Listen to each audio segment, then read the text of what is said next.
تمام چائے کی بادشاہ کہلاتی ہے، اور اس چائے کے صرف 2 چمچ آپ کو 80 لاکھ پاکستانی روپے سے زیادہ کے پڑ سکتے ہیں۔ یعنی وزن کے حساب سے دیکھیں تو دا ہنگ پاؤ سونے سے بھی 30 گنا مہنگی ہے۔ آخر اس میں ایسا ہے کیا؟ جڑے رہیے اے ایم سٹوریز سے۔ اس چائے کی کہانی آج سے قریب 700 سال پہلے شروع ہوتی ہے۔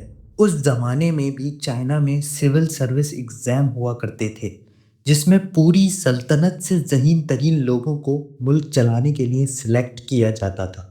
یہ بات ہے کنگ ڈائنسٹی کے دور کی، جب ایک عالم اس ایگزام کی خوب تیاری کر کے بیجنگ شہر پہنچ رہا تھا، مگر راستے میں بیمار پڑ گیا۔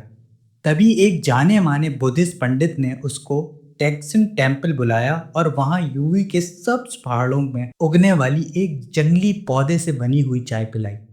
یہ چائے پی کے وہ عالم صرف ٹھیک ہی نہیں ہوا، بلکہ پورے ایگزام کی نمبر 1 پوزیشن لے گیا۔ اس عظیم کامیابی کے بعد جب اس کی پوسٹنگ بادشاہ کے دربار میں ہوئی تو وہاں اسے پتہ لگا کہ بادشاہ کو ایک لا علاج بیماری ہے، جس کا علاج کوئی بڑے سے بڑا حکیم بھی نہیں کر پا رہا تھا۔ اس عالم کو فوراً ٹیکسن ٹیمپل کے پنڈت کی یاد آئی، اور اس نے چائے سمیت اس کو بادشاہ کے دربار میں حاضر کروایا۔ چائے پی کر بادشاہ کی وہ لا علاج بیماری دور ہو گئی اور وہ پہلے سے بھی زیادہ تندرست ہو گیا۔ خوشی میں بادشاہ نے قیمتی سرخ رنگ کی چادریں تیار کروائیں اور انہیں یوگائی ماؤنٹینز پر اگنے والے ان 6 جنگلی چائے کے پیڑوں پر ڈلوا دیا، جہاں سے اس چائے کا نام دا ہنگ پاؤ پڑ گیا، جس کے معنی عظیم سرخ لباس کے بنتے ہیں۔ چائنیز ثقافت میں لال رنگ کی ایک الگ ہی فضیلت تھی، اور یہ اعزاز صرف بادشاہ کے چند خاص لوگوں کو ہی ملتا تھا۔ ہر لال رنگ پہننے والا سمجھو بادشاہ کی حفاظت میں تھا۔ تبھی 700 سال بعد بھی یہ 6 پیڑ پھل دے رہے ہیں، اور انہی 6 پیڑوں میں سے نکلنے والی چائے خالص دا ہنگ پاؤ ٹی کہلاتی ہے۔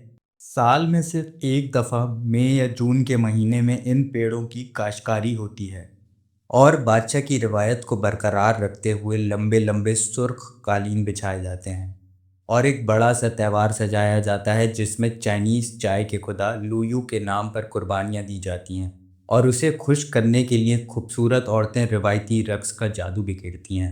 2006 میں 20 گرام دا ہنگ پاؤ کی آکشن ہوئی تو وہ $28,000 کا بکا، مگر اب چائنیز گورنمنٹ نے اس کی سیل پر اتنی پابندی لگا دی ہے کہ کوئی پیسے والا بھی اس چائے کو حاصل نہیں کر سکتا۔ آخری فصل کو تو بیجنگ میوزیم میں ہی سجا دیا گیا تھا۔